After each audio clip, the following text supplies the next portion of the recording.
हमारे चैनल को सब्सक्राइब। हम यहाँ पर अक्सर गांव है जो वहाँ पर नांदल खाप भवन है। उस भवन में आज पूरे हिंदुस्तान के नांदल खाप का भाईचारा मिलन समारोह संपन्न हुआ है और उसकी अध्यक्षता ओम प्रकाश नांदल जी और उसके मुख्य अतिथि थे।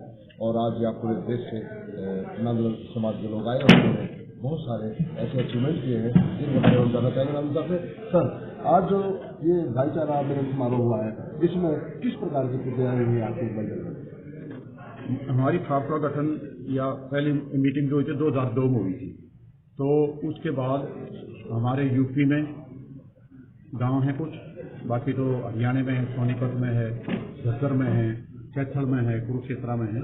तो हमारे जो चाचा जी थे, मेरे चाचा जी लगते थे, वो थे वकील साहब जो थे, उन्होंने प्रयास करके नांदल जो खाप है इसका गठन किया और जो विभिन्न गांवों में रहते थे या जिलों में रहते थे उनको एकत्र किया। और उसमें एक साल तो जो अपनी कमेटी होती है नांदल समाज सेवा समिति की जो एग्जीक्यूटिव है, ये कोऑपरेटिव एक्ट है, उसके अंदर ये रजिस्टर्ड है और हमारा खाप का संविधान अलग है और वो तो एक्ट कानून के अनुसार है। तो एक साल हमारी कार्यकारिणी की मीटिंग होती है और एक साल के बाद हम सभी भाईचारा जो वो इकट्ठा होता है। तो आज हमारा वही था कि सारे जो हमारे खाप के थे दूर दूर के जो आदमी आए हुए थे, तो उसमें हमने ये कहा कि भाई समाज में जो कुरीतियाँ हैं, लोगों ने अपने कुछ सुझाव दिए हैं, जैसे मृत्यु भोज पर और शादियों में हम लोग एक दूसरे को देखते हुए लोन लेकर भी अपने घर की ज़मीन बेच कर या और कर्जा ले लेते हैं तो शादियाँ वगैरह करते हैं। तो उसमें ये है कि भाई ज़्यादा शादियों में खर्चा नहीं करना चाहिए, मृत्यु भोज पर नहीं करना चाहिए, जो पैसे बचते हैं उनको बच्चों की एजुकेशन पर करना चाहिए। और दूसरा ये है कि भाई हमने अपना एजुकेशन पर ज़्यादा ध्यान दिया है क्योंकि हमारे गांव की ज़्यादा ज़मीन गवर्नमेंट द्वारा एक्वायर हो चुकी है।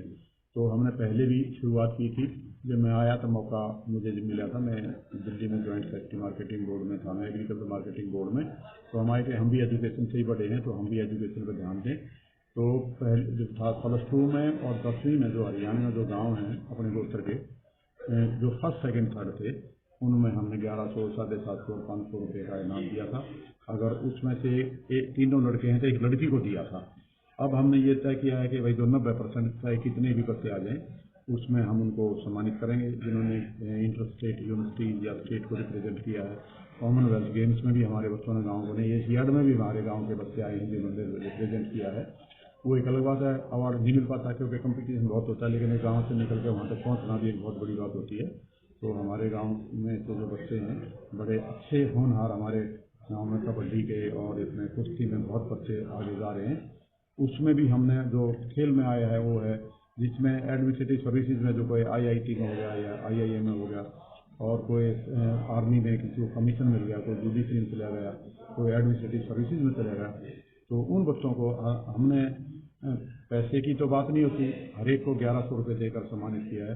तो आज जो अधिवेशन संपन्न हुआ है इससे आप भाईचारा जिस तरह से आप लोगों ने काम किया है इसमें संदेश क्या देना चाहेंगे? आज जिस तरह से संपन्न हुआ है हम सिर्फ ये कि सभी को ये संदेश देना चाहते हैं कि आपके आइडियोलॉजिकल डिफरेंसेस हो सकते हैं, आप किसी पार्टी से भी आपका संबंध हो सकता है और हमें लेकिन पर्सनल रेस्पेक्ट करना चाहिए और बगैर सोचे समझे किसी पर रांछन नहीं लगाना चाहिए।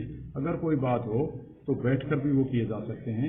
ये नहीं है कि हम अपने आप को ठीक सिद्ध करें और दूसरे पर कसूर लगाते रहें। और मैं तो इस विचारधारा का कहता हूँ, मैंने हमेशा ही एक सोचा है कि भाई अगर कोई गलती हो जाए तो उसी वक्त मान लेनी चाहिए। जैसे अगर आपकी कहीं पर कोई छींटा भी लग गया कपड़े पे गंदगी में तो उसको धो लो और आप उसको ढकोगे तो वो सारा गंदगी में सम जाओगे, तो उसका कोई संदेश नहीं है। और हमारा तो लाइफ का भी आखिरी पड़ाव है, तो अगर हम समाज के लिए बच्चों के लिए नहीं करेंगे तो हम कोई संदेश नहीं दे पाएंगे। और हमारा तो ये प्रयास रहता है कि भाई तुम्हारी आपस में बड़े आदमी हो, बूढ़े हो, तुम नहीं भी बोलते, तुम आपस में बोलो, क्योंकि तुम्हारे ना बोलने से तुम्हारे बच्चे भी नहीं बोलते हैं और एक दूसरी पीढ़ी में गलत संदेश आता है।